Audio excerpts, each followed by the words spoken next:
അപ്പോൾ ഇനി നമുക്ക് കുറച്ച് കായിക വാർത്തകൾ നോക്കിയാലോ. ഇതിഹാസ തുല്യമായ കരിയറിൽ സ്വന്തമാക്കാൻ കഴിയാത്ത കിരീടം വിരമിച്ചതിന് ശേഷം സ്വന്തമാക്കിയിരിക്കുകയാണ് AB ഡിവില്ലിയേഴ്സ്.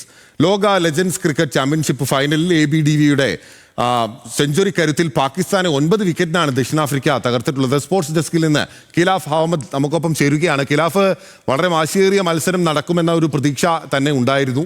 ഇന്ത്യ ഒഴിവായതോടുകൂടിയാണ് പാകിസ്ഥാന് ഫൈനലിലേക്കുള്ള ഒരു ഈസി വാക്ക് ഓവർ ഉണ്ടായത്. ശരിക്കും സെമി കളിക്കാതെയാണല്ലോ അവർ പോയത്. പക്ഷെ സെമിയിൽ സാക്ഷാൽ ABD അവിടെ ഒരു കരുത്തുട്ട കോട്ടയായി നിൽക്കുകയായിരുന്നു അല്ലേ? തീർച്ചയായും ബിനിൽ സൂചിപ്പിച്ചതുപോലെ തന്നെ ഫൈനലിൽ AB ഡിവില്ലിയേഴ്സിന്റെ കരുത്ത സെഞ്ചുറി മികവിലാണ് ദക്ഷിണാഫ്രിക്ക ഇപ്രാവശ്യം ലോക ലെജൻഡ്സ് ചാമ്പ്യൻഷിപ്പിൽ കിരീടം ചൂടിയത്. ഇതിൽ ഈ ഒരു ടൂർണമെന്റിൽ ഉടനീളം എടുത്തു നോക്കിയാൽ AB ഡിവില്ലിയേഴ്സിന്റെ 3ാമത്തെ സെഞ്ചുറി ആയിരുന്നു ഫൈനലിൽ കഴിഞ്ഞ ദിവസം അടിച്ചുകൂട്ടിയത്.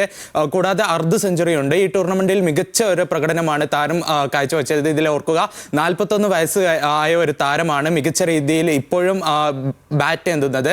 കൂടാതെ ഇതിൽ നമ്മൾ എല്ലാവരും സമൂഹ മാധ്യമത്തിലെല്ലാം ചോദിക്കുന്നത് ഇപ്പോഴും ഒന്ന് മികച്ച രീതിയിൽ ബാറ്റ് ചെയ്യുന്ന ABD എന്തുകൊണ്ട് വിരമിച്ചു എന്നൊക്കെ കാര്യമാണ് ചോദിക്കുന്നത്. എന്തായാലും മത്സരത്തിലൊക്കെ വരികയാണെങ്കിൽ ഈ പാകിസ്ഥാൻ ഉയർത്തിയ 195 റൺസ് വിജയ ലക്ഷ്യം 19 ബോൾ ശേഷിക്കെയാണ് ദക്ഷിണാഫ്രിക്ക മറികടന്നത്. ഇതിൽ ദക്ഷിണാഫ്രിക്കയുടെ ഇമ്പാക്ട് പ്ലെയറായാണ് AB ഡിവില്ലിയേഴ്സ് രണ്ടാമത്തെ മറുപടി ബാറ്റിങ്ങിന് ഇറങ്ങിയത്. ഇതിൽ 160 ബോളിൽ നിന്ന് 120 റൺസാണ് നേടിയത്. അതായത് 200 സ്ട്രൈക്ക് റേറ്റോട് കൂടിയായിരുന്നു താരത്തിന്റെ ബാറ്റിംഗ് പെർഫോമൻസ്. കൂടാതെ ഇതിൽ നമ്മൾ എടുത്തു പറയുകയാണെങ്കിൽ പാകിസ്ഥാനെ സംബന്ധിച്ചിടത്തോളം സെമി കളിക്കാതെയാണ് ഈ ഒരു ഫൈനൽ കലാശപ്പോരിലേക്ക് എത്തിയത്.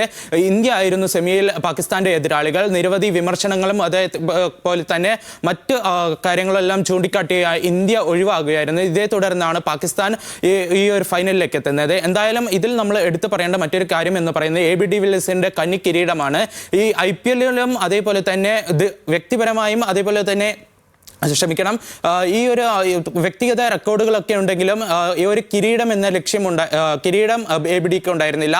എന്നാൽ ഈ ഒരു കിരീട വരൾച്ചയ്ക്കാണ് ഇന്നലെ കഴിഞ്ഞ ദിവസം ഇതിനൊരു അറുതി വരുത്തത് എന്ന് വേണമെങ്കിൽ പറയാം ബിനിൽ. ഓക്കെ, ശരി. അപ്പോൾ ആ കിരീട ദാഹം അങ്ങ് തീർത്തിരിക്കുകയാണ്. ABD വലിയ സെഞ്ചുറി കരുത്തിൽ അങ്ങനെ സൗത്ത് ആഫ്രിക്ക കിരീടം നേടിയിരിക്കുകയാണ്. തൻ്റെ വിരമിക്കലിന് മുന്നേ തൻ്റെ ആക്റ്റീവ് ക്രിക്കറ്റ് കരിയറിൽ നേടാൻ സാധിക്കാത്തത് AB ഡിവില്ലിയേഴ്സ് എന്ന് പറയുന്ന ഒരു ക്രിക്കറ്റിംഗ് ലെജൻഡ് തന്നെയാണ് അദ്ദേഹം. ഒരു സംശയവുമില്ല. ക്രിക്കറ്റ് ഇഷ്ടപ്പെടുന്ന എല്ലാവരെയും സംബന്ധിച്ച് ദക്ഷിണാഫ്രിക്കയ്ക്ക് ഒരു കിരീടം നേടാത്തതിൽ ദുഃഖിച്ചിരുന്ന ഒരുപാട് സുഹൃത്തുക്കൾ എനിക്ക് വ്യക്തിപരമായുണ്ട്. അതുകൊണ്ട് തന്നെ ABDയുടെ ആ നേട്ടം അവരെല്ലാം സന്തോഷിപ്പിച്ചിട്ടുണ്ടാകും. ഒരുപക്ഷെ നിങ്ങളെയും സന്തോഷിപ്പിച്ചിട്ടുണ്ടാകും.